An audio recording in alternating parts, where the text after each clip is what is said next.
God is good? Hallelujah. I-stretch ko lang yung mga lawas, be. Buhay pa ba ta? Amen? Ay, because it is very nice to feel na sa dihang magkaon ka, komportable kay kasi mong pagkaon. Amen? Nindot kayo, labi na nakita na ko kasagaran yun si Sister Norang ka na mukhaon siya nga komportable siya kaayo. Dalagi ng isa yung kiilba na magkaon nga. So, ganahan ko nga komportable kita samtang mag-ambit na sa pulong sa Ginoo because you know what? Sa ako nagsige ginayon kanyo, this is the good nourishment that you need in your physical body. Amen? Mudawat man tag sa madili mga igsoon pero ang pulong sa Dios mo ay kinabuhi sa matag usa kanato. Manang importante kayo na kung gidahan ang pulong sa Ginoo as much as possible, take as much as you can. Ayaw kahadlok, dili ni leksyon. Mas more than sa leksyon. Kaya ang leksyon ay overdose, pero ang pulong sa Ginoo wala ni overdose. Amen? Wala ni overdose sa pulong sa Ginoo, dalay ko ng Dios. Hallelujah. Paliw ko isa inyo mga holy cellphone. Holy Bible, yan. Hallelujah, dalay ko ng Dios. Let's bow our heads and let's pray. Heavenly Father, among gi-lift up diha kanimo o Dios. Ang among mga kinabuhi Ginoo. May sa mga nagbayang isang mga pulong karong oras o Dios sa kabuntagon. That we know, Father God, ang imong pulong o Dios is a good food and a good medicine para sa among good body. In this good time, in this good creation, by a good creator, which is you. Gamanan ka o Dios, Ginoo sa mga kinabuhi. Bisan pa sa mga kaigsoon na mo, Father God, nga wala na mo nakita karon o Dios. But their hearts and desire are here. Kay gusto Ginoo nga mo ambit sa mong pulong. Gusto nga mo dahil mo simba diya kanimo o Dios. Duyog sa mga katawan, Father God, a royal, a chosen generation, a royal priesthood, a peculiar people. That everyone will show forth the glory of your kingdom. Dili pinaagi sa akong kaugaling na puso ko Diyos. Dili pinaagi sa akong eloquence. Dili pinaagi sa akong intellect. Bagtungod kanimo o Diyos that equipped us thoroughly into good works. Dalay ko gamahan ka Ginoo. I pray for the anointing, Lord. Imong ipakunsad ka namon karon. Even sa matagos sa Ginoo kinabuhi nga dunay gikinahanglan sila mga lawas o Dios ang kaayuhan, kagawason, kasulbaran ka sa mga problema. Father, in the name of Jesus, be a God unto them in every situation, O Dios. Be a healer to those that needs healing. Be a strength to those that are weak. And let the weak say, I am strong. Let the poor say, I am rich. Let the blind say, I can see. It's what the Lord has done in me. Dalaygon ka, O Dios. Gihalad na ko diha kanimong Ginoo sa gamahan ng ngalan ni Kristo Jesus. Amen. Amen. Ano palagpanan ko ka Dios? Hallelujah. Nindot kay paminawon mga igsoon ng mga Kristohan nga nagkahibalag, nagkahiyo sa alang sa pagsimba sa buhay nga Dios. Amen. So ba mo nga every time ang anak sa amahan mo balik sa iyang balay o muduol sa iyang amahan dahok ang kalipay sa ginikanan? What scripture in the Holy Bible, in the book of Luke, ang usa ka anak ang mausikon, nakaamdo siya sa iyang panguna-una, o ibalik sa iyang amahan. Sa iyang single step na pag-decide, iyang lakang, but imong makita ang amahan is not just walking, but running towards his son. Pag-abot niya mga igsoon, kung sa iyang gibuhat, the son is about to open his mouth and to speech a kind of speech nga naghangyo og kapasayloan, but the father looks at his son with the fullness of the love that you are my beloved son in whom I am well pleased. Kabalo mo nga ang Dios nalipay karon sa inyong mga kinabuhi. Amen. Ug dawatan ning ang kalipay sa Dios mo inyong kusog. Amen. Dalay ko ng Dios. Bahalag kuhar lay kwarta pero kay himsog. Makapananong. Amen. Dalay ko ng Dios. Hallelujah. Dili ta maglangan mga igsoon. Doon na may mga balang kasulatan, palihog og abli diha sa libro sa Lucas, Kapitulo 19. We're still dealing chapter 19 because I believe kaning libro ni Dr. Lucas, mga igsoon, is a good medicine para sa matag usa kanato. Hallelujah. Nainom mo sa mensahe sa milabay nga Domingo, still in Luke chapter 19. Amen? So karon balik ta sa Lucas Kapitulo 19. Hallelujah. Oh come, let us adore Him. Amen? Gihagit ang tanan nga, sa dili siya adore man? Sa dili ko tamo padayon, sa dili siya adore? Adore igsoon ni Cardo? O ba to? Ang sa dili siya adore man, para pa magkasabot? Daigon nato siya, ato siyang ibayaw sa kahitasan, himayaon, kanang magtanaw ko sa kabutang, naganahan kang mas munindot pag imong adornohan. Diba? You will add the beauty to the beautiful thing that was created by a wonderful Creator. Ingon ana atong Dios. Ihagita, come let us adore Him because ang atong Dios nga dayang-dayangan sa mga pagdayeg takos tungod kay maayo siya. Amen? So, come let us adore Him. And today, ganahan ko mag-isot ng mga igsoon all about adoration. Adoration. What you can do today is the very good thing and the right decision para sa matag-usa kanato mga igsoon because ang kalipay sa Dios na sa mga tao nga maglipay diha kaniya. Amen. So let's read Luke chapter 19. Let's begin in verse 29. Hallelujah. Luke chapter 19. Magsugod at basa gikan sa bersikulo 29. Akong pagbasahon, King James Version.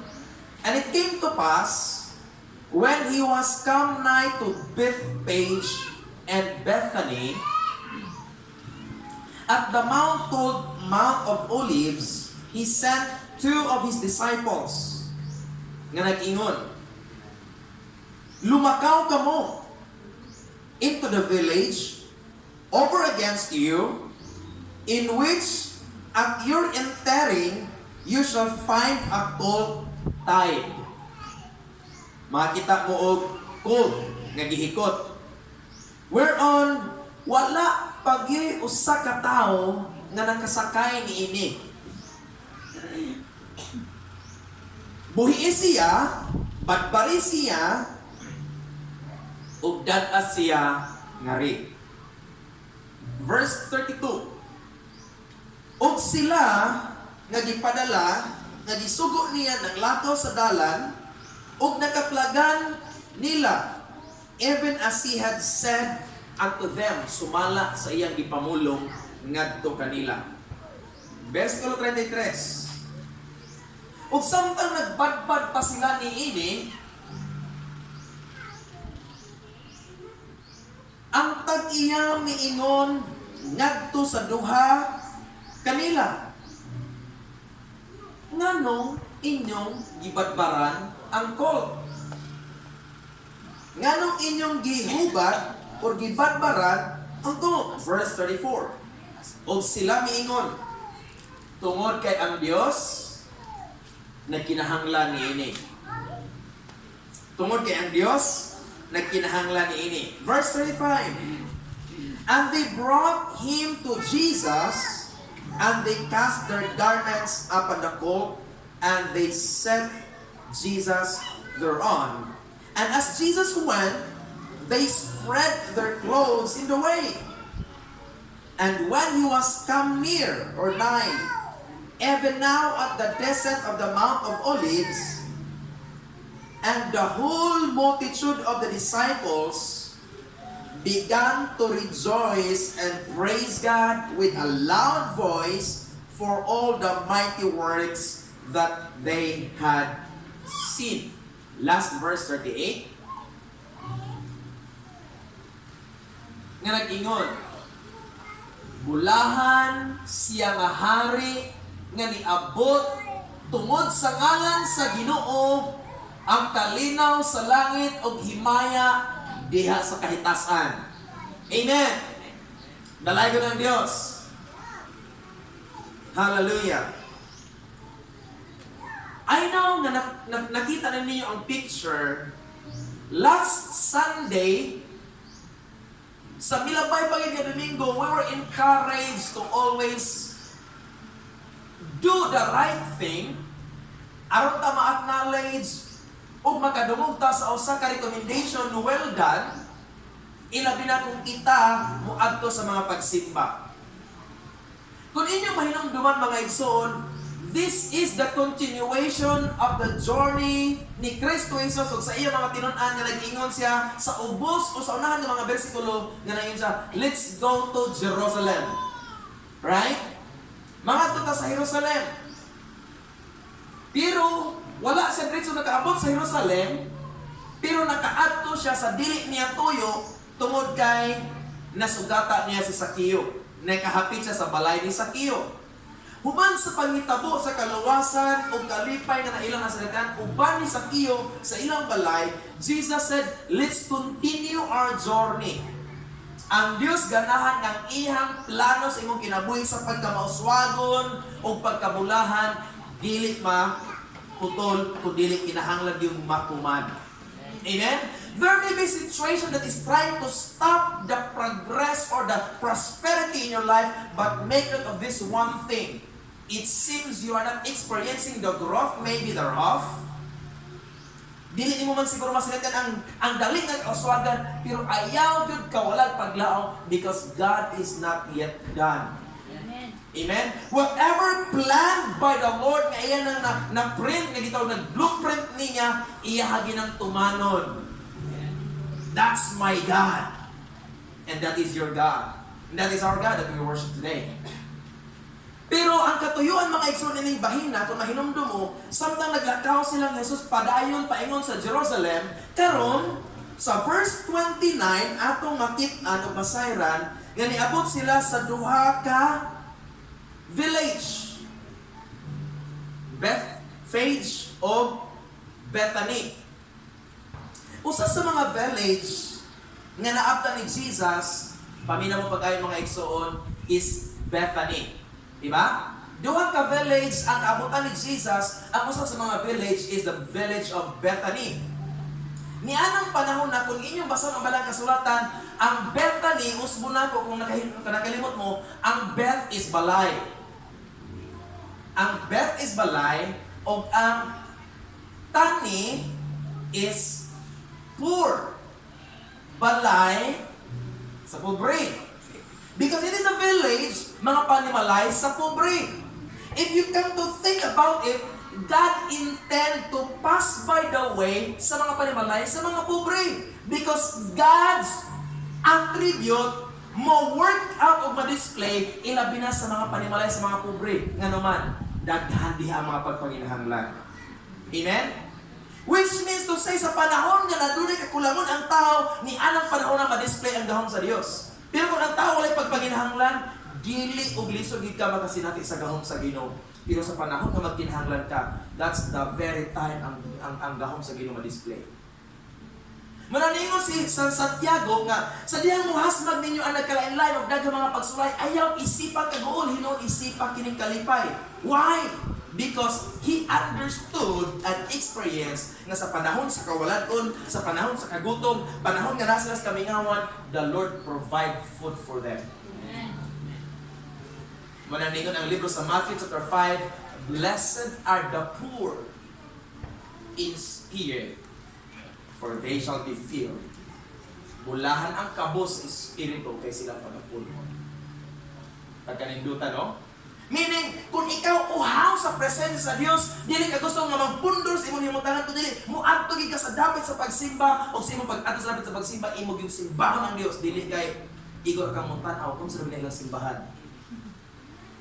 Magunsa rin sila kung magsimba. Mahimo ra kang observer.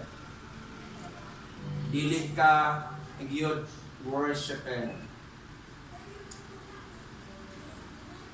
Nakahisgot ko ano yung mga igsoon tungod kay sa libro ni Dr. Lucas, ako nang ikaingon kaninyo, si Dr. Lucas is na siya concerned about the health of everybody.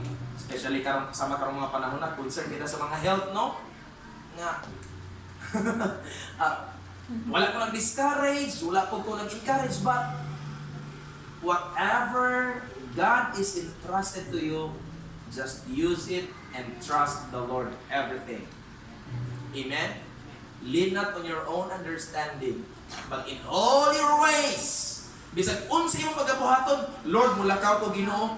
Lord, unsa imong pagabuhaton, isaligid sa Ginoo. Balik ta diri.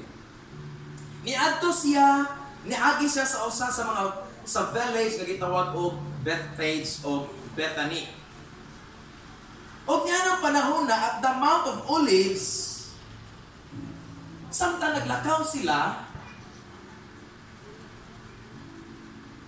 si Jesus sent two of His disciples. Pamina mo ha? During this time, naa sila sa Mount of Olives. Meaning, bukid. Right? Bukid. So, si Jesus, sa gidugayon silang paglakaw, sigirang lakaw, wa man sila yung mga motor, di po pwede makahatag sa badmon mo na itong panahon na kay wapoy kapalitag motor. Lakaw din sila kalakaw. Pag-abot sa panahon mga igsoon, if you see, pag-abot nila sa Mount Olives, si Jesus is telling His two disciples nga, lakaw mo dito, og naay gihikot dito nga asno. Kung imo nang tan-awon pag-ayo mga igsoon, Jesus has not yet been there. Wala siya ka-survey po niya itong panahon na og nag-una dito, but He knows what is in there. Amen? I'm telling you, wala pa man ta nakaabot sa itong ugma o wala pa ta nakabalas sa itong ugma, but God knows your tomorrow. Kunang saligi ra gid ang Dios sa imong kinabuhi ug sa imong ugma, because God had provided everything for your tomorrow. Nakita niya ang usa ka asno maghihikot dito sa usa ka panimalay. Og iyang gisugay ang duha ka mga tinunan, lakaw adtuan ninyo. Paminaw mga igsoon, because we'll talk about how to adore the Lord. Kung saan na ito pag-adore ang katong buhay nga Diyos. Pag-abot dito, iyang gisugong iyang duha ka mga tinunan nga, lakaw, kuhaan ninyo ang asno nga gihikot. Because I will tell you how to adore the Lord today. Nitahod ang disciples, nitahod sila, pagtahod nila, niadto sila. Ningon ang balang kasulatan, nga samtang naglakaw sila, unsa gisulti nga detalye ni Ginoong Hesus nga adto mo anang dapita, liko mo ana og simang mo dihang dapita, pag-abot niyo ang dapita naay gihikot nga asdo, makit-an niyo badbari siya og dag-ang ari. Kabalungon sa hitabo, sumala sa sulti ni Ginoong Hesus ug gituman nila ang right direction sa duha ka tinun-an, nakaplagan nila ang asno. I'm telling you, today mga igsoon, it is so hard to obey and to do and follow what God has commanded us, especially kung wala pa talaga kita. Sabtag ko ninyo, because karong mga panahon na dawat sa Manili, kasagaran sa mga tao, to see is to believe. Unya niyon si Jesus yan, nagtinunan lakaw mo, ay asno nito, adtuan ninyo. Kung kita pa siguro itong duha ka mga disciples, mga tanong niya, Lord, imo nga ba di na? Inyag ang tagian na nagbaig nagsundan. Di ba? But these two did not complain, but they did obey. Because last Sunday, niingon kong pag-istorya, obedience is better than sacrifice. When you obey, you need to die yourself. They never say a word contradict to the command of the Lord, but they did what the Lord told them to do. Ilang gibuhat, nilakaw sila. Pag-adto dito, kabalo mo mga igsoon sa hitabo, pagsulod nila, niingon ang balang kasulatan sa verse 30, Go ye into the village over against you, in which at your entering you shall find a colt tied, whereon yet never man sat. Loose him and bring him hither. Pagkanindutas minsay mga igsoon, kabalo mo sa gikinahanglan sa Ginoo, that pleases the Lord, that will adore the Lord, unsa mga butang nga makahatag og pagpasidungog sa Ginoo, kadtong mga butang nga wala gyud nasagulan na simbugan og unsa but pure. Especially when you worship Him, it must be a pure worship. The Bible calls in John chapter 4 a true worship. Sa true worshiper. Amen? Because a true worshiper can absolutely produce a true worship. Pero ang dili tinuod nga magsisimba, ang pagsimba, yaga. Pero ang tinuod nga magsisimba, makaproduce ng true worship. Karon, samtang naglakaw ning duha, niadto sila, pag-abot dito, nituman na sila, pag-abot dito mga igsoon, nakaplaganan nila ang colt, ilang ibadbaran. If you notice, verse 31. A little ko plus sa verse 31 because lamig ang istorya sa verse 31.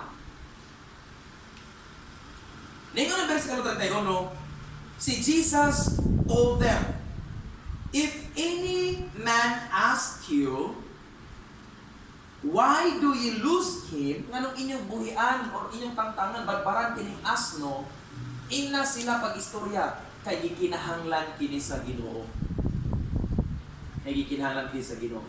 Kabay mo sa ibot pasabutan ni mga igsoon, mga ibot pasabot sa Ginoo. During the time that si Jesus needs the worship, needs to be adored, ang gusto sa Ginoo, unsay imuha, iyaha. Amen? Pag-abot sa duha ka mga tinunan, ilang gibadbaran ang colt. And then, the owner, ni Dool, ang tagihan ni Dool, nga rin yung nagibadbaran, ako ama na. Niingon ang duha, ikinahanglan ni sa Ginoo. Meaning, everything that you have, you are not the absolute owner, but it is the Lord. Manatigi ka pwedeng mo pugong-pugong sa imuha, ihatag na sa Ginoo. Ayaw yun og piyan-piyani ang Diyos sa paghatag sa imuha. Amen? Because if you lose life, you will save it. Amen? Tungod sa gingharian sa Diyos, ug makabzan ka, matagaan ka, pero maningo ka nga makaginansya ka, ang mahitabo, maalkansi noon ka. Manigtawag og ang taong mamintaha, maalkansi noon. Pero ang taong manggihatagon, mabulahan noon. Ningon ang tagiya, nga nang inyo man ang badbaran. Ako ama na. Jesus is trying to tell the owner of the colt and the disciple, whatever you have and whatever the other people had, iyan ang taran sa Diyos. Kita, igoratang, piniyalan. Amen? Mateo 24:45, busakin sa man ang buutan o maalamang sulugon. Katong gipiyalan. Ang owner understood, kaya kinahanglan mo sa Diyos, ihatag sa Diyos ang iya sa Diyos. Ihatag ni Caesar ang iya kang Caesar. Amen? Every time Jesus needs something from you, ayaw po giitson ihatag sa Diyos. Like today, God needs your worship today. Munang ihatag na imong pagsimba nga to sa Diyos. Ayaw ina nga Lord, kabalam ko Ginoo nga makasabot lagi ka nako sa akong kahimtang. No! When God needs it, give it. Amen? Because kung unsa atong buhaton, balik ra nato mga igsoon. Kung atong pugong-pugungan ug hatag ang Dios, kung kita na sa ibang panginahanglan, na kuya ra bagid kung ang Dios magpugong-pugong. Kaya itong nahisgutan sa Bilabay nga Domingo, he who has not, take it from him and give it to whom who has. Si kinsa ang wala, kuhaan na niya. Wala na gani, kuhaan pa, di na kung alkansi. Di ba? Ato na kung balikan, Verse 26, chapter 19. Para mahinumduman natin mga igsoon. Okay. Nagyan po sa Diyos. For I say unto you, that unto everyone which hath shall be given. Nindot kayo, no? Sikin sa ang naa, tagaan. Pagka ninduta, oy. Sunod, and from him that hath not, even that he hath, shall be taken away from him. Lisod na kaayo. Pero ang pasabot sa Ginoo ni mo ni.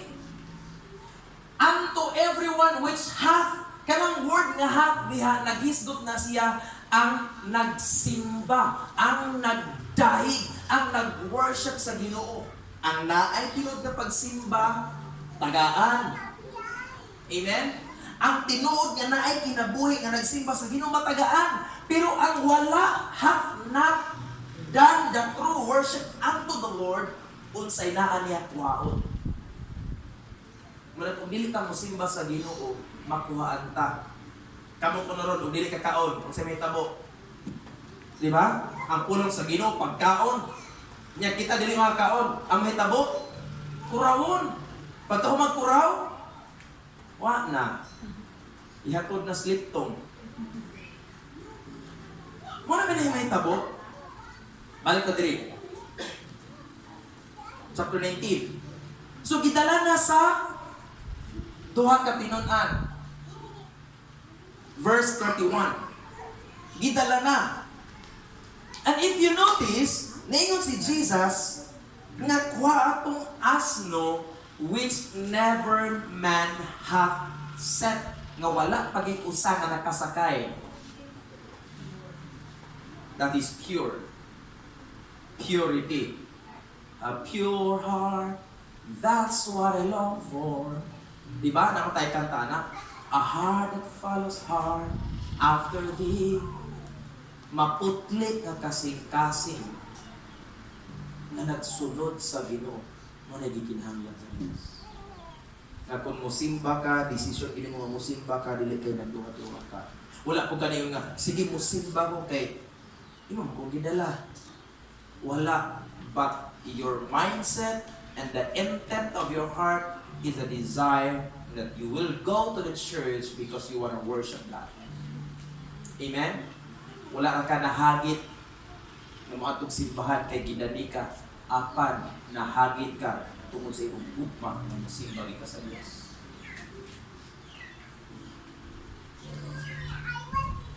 Kung atong tan-awon mga igsoon, nanginahanglan ang Diyos of purity.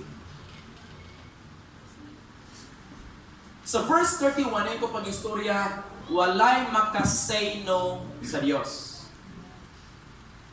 Ningon ang tagiya, nga naman inyong hilabtan nga ako man na. Kung sa igingon sa disciples, the Lord hath need him. Kaya kinahanglan ka sa Ginoo. Kung ang Diyos magkinahanglan, ayaw jud balibari so. When the Lord needs your knees to bend, pick agin imong tuhod og simbaha ang Diyos. Halagari ang Diyos. O sa paglakaw na nila sa dalan mga igsoon, sa nagpadayon na sila, nagpauli na sila, gikan sa dapit nga gisugo sila ni Ginoong Jesus. Kung sa nitabo, ang mga tao, nga ni, kung inyo makaplagan ang balang kasulatan, sa dihang gidala na sa duha ka disciples ang colt dito ni Jesus, nisakay si Jesus sa colt, o unsay nitabo, from that time, from that moment, right on therein, ang gibuhat sa mga tao, ningon pag-istorya ang verse 35, and they brought him to Jesus, and they cast their garments upon the colt, and they sit Jesus thereon.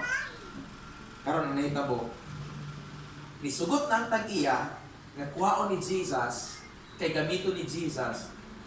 Pag abot dito, ang sugot ni Jesus is colt. Diba? Colt. Pero ang sinitabo, Ang colt gibutangan pag yun og sinina. Kinsa nakakita kabayo? Wala man tay colt dire. O nas amla na ay colt siguro ko diha. Donkey ba? Napay donkey sa Dreamland? Or gamay kabayo? Na gamay kabayo dito no? So, ang hitabo, samtang ginala ang asno, o ato lang ibutang kabayo, samtang ginala ang kabayo, ang isugo ni Jesus is ang kabayo. But caught here, parang familiar na sa horse. So, ginala na. Ang hitabo, ang mga tao, they understood, kay ang Diyos mga nagkinahanglan, dili ra ang colt ang ilang gipadala, kung dili giapil ang sinina nga gihimong hampilo sa kabayo just to feel that Jesus is precious for them. Ingon ana ang gikinahanglan ni Jesus. Gusto siya nga ang Dios mo mong precious imong kinabuhi. Which means your priority will be deny first, but you will prioritize the priority of God. Kung imo nang buhaton igsoon nga imong unahon ang gikinahanglan sa Dios pag-una, kabalo mo sa buhaton sa Ginoo, ang imo na sa gikinahanglan mo na ihatag sa Dios. And take a look, because you prioritize God, you will be prioritized by God as well. Kung sa imong buhaton, imong maani. Kung sa imong gitanong, imong anihon. Ingon na nahitabo.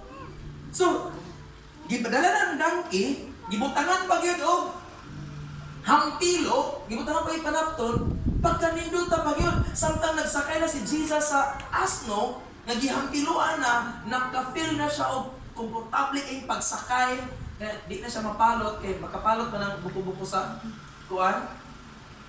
Kasi natin mo kuan na, ilig kabayo sa na, diretso nagsakay niya uli hampilo, pag humagkuan, palot ning diris kuan.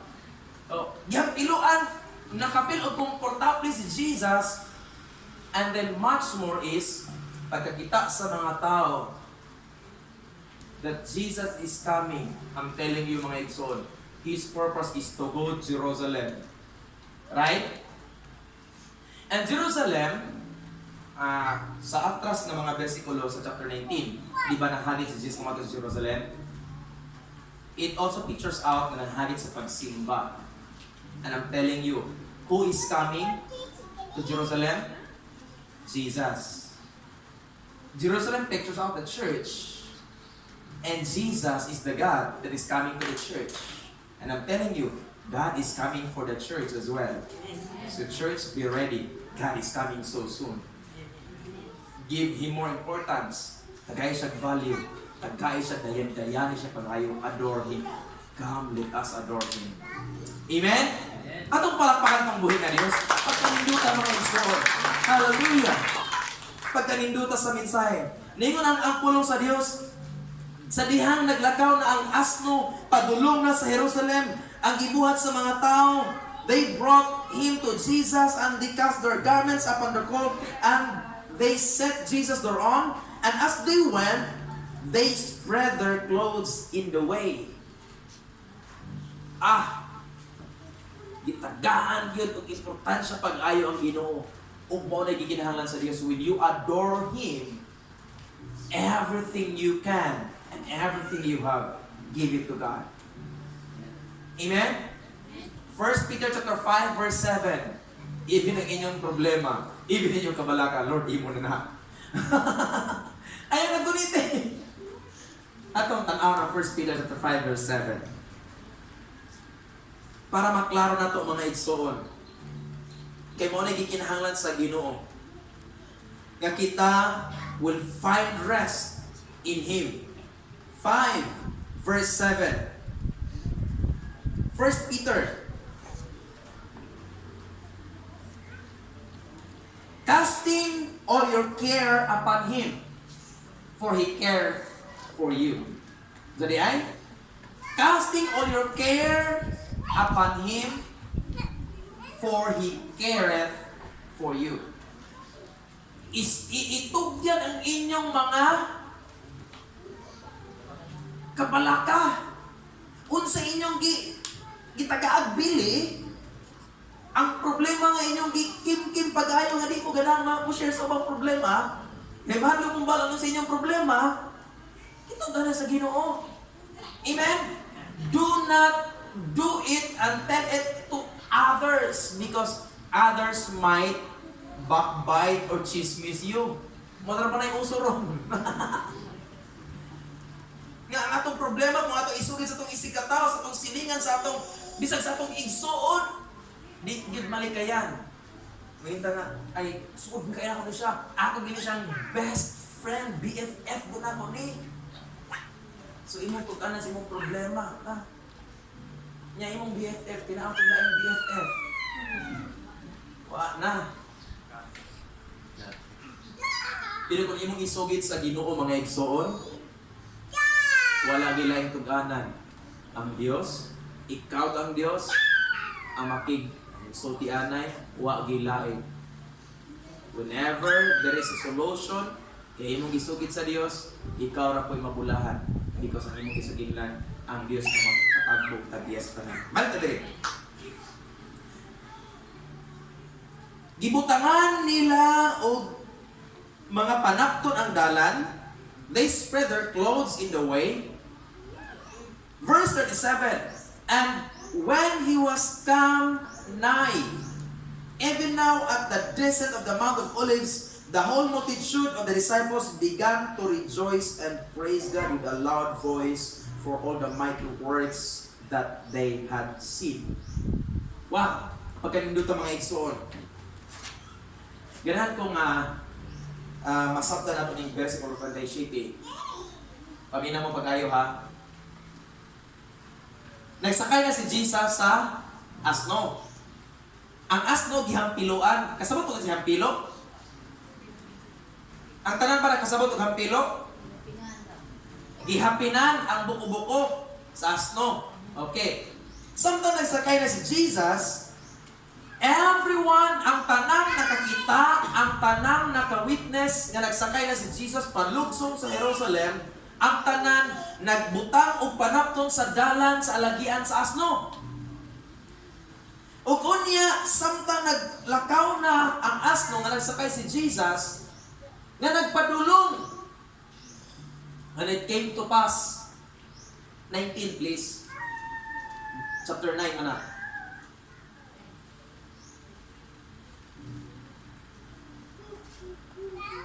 Okay. Sa dihang nagkaduol na siya, the whole multitude of disciples began to rejoice. Pamina mo.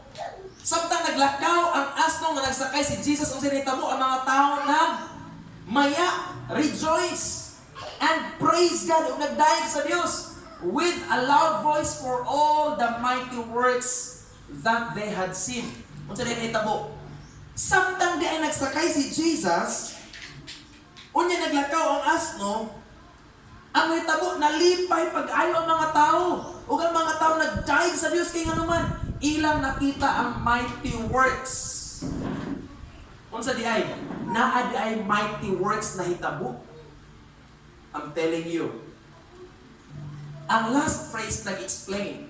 Nga kung ang tao mo adore sa Ginoo, mo dayan-dayan sa Dios, sa iyang alagian, sa iyang gisakyan, kung atong dayan-dayanan, anong i-beautify ginato ang pagkamaayo sa Ginoo sa hitabo, dunay mga mighty works. Which means, I'm telling you, uban ato mga tao nga naa dito right at that moment nga nibutang silang garments nga giagian sa asno, ang uban dito naay balatian, ang uban dito walay kwarta, ang uban dito bungol, ang uban dito unsay mga balatian, but they have seen the mighty works. They experience the mighty works because they adore the miracle working God. Ingon ana kanindot ang Dios mga igsoon. Nagsakay ang Dios sa asno. It seems wala ray gibuhat ang Dios. But when you praise God, mighty works will be performed because you are praising the miracle working, living God. Tanawa, sinitabo sa last phrase, they shout with a loud voice for all the mighty works that they had seen. Ang mga tao nakita. It's not just seeing with their eyes, but it's experiencing with their personal life. Kaya bisan galing asa si Jesus na ang kasulbaran. Ha. Si Pedro nga walay kwarta inubayad sa tribute kay naaman si Jesus nakabayad. Amen. Ang mga taong gigutom nga ni Kuya ni Jesus dito sa kamingawan, walay bikiri, walay kapalitan, ang nagbalon batang gamay, 5 ka tinapay, ug 2 ka isda. Di ba mo na kanta no? 5 ka tinapay, ug 2 ka isda. 5 ka tinapay, ug 2 ka isda, gihatag sa bata. Gikuha ni Jesus, ug gipanalanginan. Gikuha ni Jesus, ug gipanalanginan.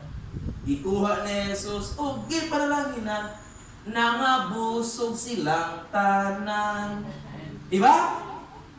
That was the miracle. Nga naman, ang gipanag-iya sa bata nga balon, ang gipanag-iya sa taong asno, iyang gihatag ni Jesus, then mighty works was performed. By giving God what you have, by obeying the Lord, what He commanded, you will experience greater things. Look at this. The disciples began to rejoice and praise God. Kaya naman, pagkakita nila sa mga tao, siguro nga, naibakol, nagdala siyang salina. Dito butang ito sa tanan, naayo! Wala, ang bakol naayo! Tatay ko ng Diyos! Di ba ka malipay? Amen? When you witness the healing and the miracle na mahitabo with your eyes, you will praise God. Matthew chapter 5, verse 16. Let your light so shine before men that they may see your good deeds and that they will glorify your Father which is in heaven. Nakita sa mga tao ang mga milagro, ang mga tao na nagsinggit sa pagdaig sa Ginoo, singgit sa mga pagdaig. Singgit sa mga pagdaig sa atong Diyos. Ikanta na nato, di ba? Paminaw mga igsoon, I'm telling you, when you start to worship and praise the Lord, di gibalik kayo nga naagi mga oposisyon. Naagi mga mukontra. Naagi mga musupak. Pagkasaba po na nila. I'm telling you, paminaw mo, samtang nagsinggit ang mga tao sa mga pagdaig kadto sa Ginoo. Okay, verse 39. Samtang magtapos ka mga igsoon. Verse 39. And some of the Pharisees from among the multitude miingon ngadto kang Jesus. There are Pharisees that were also in the multitude. Amen? Meaning, kadtong nga Pharisees had also seen and witnessed the miracles that happened during the time. Baton sila gibuhat. Kapag mo kinsa ni mga Pariseo, the Bible calls them as they are the religious man. Religious people, mga taong relihiyoso kaayo, gihigugma ng ilang simbahan, gihigugma ng ilang relihiyon, wala gihigugma ang Ginoo. These are Pharisees. Gawin na lang ha? Ang Pharisees, among the multitude, nidoon ni Jesus ningon, Master, mo man ay usuron sa Facebook, Master, Boss,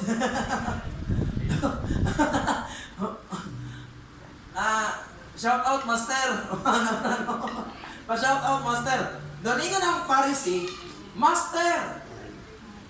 Nidoon sila ni Jesus, lumingon, Master, rebuke thy disciples. I'm telling you, ang dili tinuod nga magsisimba, ang ilang makita sa mga tinuod nga magsisimba, naidawtang espiritu. Tinuod na mga igsoon. Ang mga tinuod nga magsisimba, they worship the Lord intently. To the extent, ba nga, ilang pusog, singgit sa Ginoo, tulo na ng luha, singot sa mga pagdaig sa Ginoo. Kanang mga Pariseo nga wala naghigugma sa pagsimba sa Ginoo, pero naghigugma ang relihiyon, ang ilang pagtanaw, unsang po mga tao ka nagsimba nga, nangabuang na. Di ba? So ningon sila, rebuke the disciples. Sa Binisaya, ningon ang Binisaya nga, pahiluma ng imong mga tinun-an. Right? Unsa na gibuhat sa mga tinun-an? Unsa gibuhat sa mga tinun-an? They praise the Lord. Singit sa mga pagdaig, nya pahilumon kayo na. Kung imong i-oppose ang buluhaton sa Ginoo mga igsoon, I'm telling you, you are no worthy in the kingdom of God. Ang musupa sa kabubuton o gingharian sa Dios, dili takos sa gingharian sa Dios. Managsod karon ayaw din magsupak sa mga pagdaig. Musayaw sa tapipay, bisag outfit pa. Di sa Ginoo. Okay, sayaw. I just scanned sa akong cellphone. I did this sa akong wife. One day, humano gamit sa akong bata, si Hadasa. Gi-open ako ang cellphone and I noticed nga na-convo si akong wife o si Sister Banji. Kung nila dito nga, nagis na dito pagsayaw. O niya, something like liba-liba Sister Banji nga. Kung ano, pero yung ina niya, asa mo rin iliwat mo mga anak ang mayong sayaw. Sabi mo. So, naitabo. Sayaw. So, sa ilang sayaw din sa anniversary? Tambor-tambor. Tamborin. And that what makes God happy. When you praise the Lord, malipay ang Diyos, you will experience miracles. Might not be now, but during the time of your need. Doon ay milagro mga hitabo. Ato yung tapos ang mga igsoon. Ningon ang mga Parisiyo, pahilumang yung mga tinunan. But Jesus said, sa last mga igsoon, ningon si Jesus, and He answered unto them, I tell you, that if this should hold their peace, the stones would immediately cry out. Agrabihan ay pagkaisulti. Kung pahilumon na kung mga taong nagsinggit, ako mga tinunan kung ako ay pahilumon. Kung mawadaan silang tingog, ang mga walay tingog maninggit. Ang mga bato maninggit. Kita dili malisan anak. Kung sabot ko sabot anak mga igsoon, bisan pagtunay mo babag sa bulatong sa Ginoo, God can still do miracles. Amen? Nibabag na mga tao. Pero ningon si Jesus, kada mga bato ako ng pasigiton. What does it mean? It is miracle. Makita kag bato, nagsulti ba ng bato? Di ba wala? Pero makita kag bato nga magsulti, may hala, milagro man di ba? But the point is, Jesus can still do miracles even mupos ang mga tao. Because that is His attribute, a miracle working God. Dalayan ng Diyos. Manang sugod karon mga igsoon, ayaw pugong sa mga pagdaigdig sa Ginoo. Because God is performing miracles. Jesus is coming to Jerusalem. Jesus is coming to the church. And God is coming for the church. Church, be ready to adore your God. Amen? Karong mga panahon na ayaw mo padala sa mga limbong o hunghong sa kalibutan, sa mga butang. Ningon diri ang Parisiyo nga, pahiluma. That's the works of the devil. Na gusto kang pahilumon sa mga pagday, pagsimba, buhat na sa kaaway. Kung pahilumon ka, ipagkahit mo pagdoon sa Ginoo, Lord! Ikaw, Ginoo, magluwas ka ng mga taong dahil ulo. Di man nato na madala sa Ginoo. Amen? Hallelujah. Dalay ko ng Diyos. When we adore God, God is pleased. When God is pleased, He will do miracles. Let's bow our heads and let's pray. Thank you, Lord, for today, Ginoo, sa imong gihatag ka namong, O Dios. A wonderful time with wonderful people. O mga katawhan, Ginoo, nga nagdaig diya kanimo, O Dios, pinaagi sa pagpapalikod sa imong mga pulong. I just pray, Father, that nga ikaw maghahatag ka namong dugang pagsabot, Ginoo.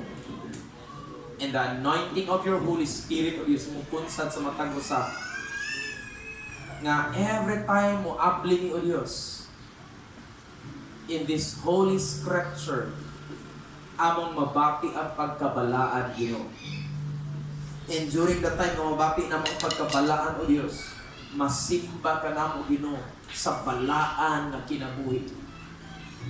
Kaya nagingon ikaw, Be holy, for the Lord your God is holy. Worthy are you, Lord, to receive the praises. Ginuna sayod ka, O Diyos, na sa among mga pagdaig o pagkamasimbahan diya kanimo. Doon ay mga tao nga gustong mupahunong, mupaundang kanamo sa among kinabuhing masimbahon diya kanimo. But when that time will come, you can still do miracles. Ang negatibong nga among mga nadunggan, O Diyos, imo nang i-turn down, and you will make the bad things into good things. What the enemy has taken for evil, you turn it for good. Kay mga anak ka, O Diyos. Dalaygon ka nita nas kabuntagon. Among ibalik diya kanimo Ginoo ang tanang mga pagdayeg, paghimay ko pasalamat sa gamahan ng ngalan ni Kristo Jesus Nazaret. Everybody says, Amen. Amen. Atong palakpakan ko po na Diyos. Hallelujah. Dalaygon ang Diyos.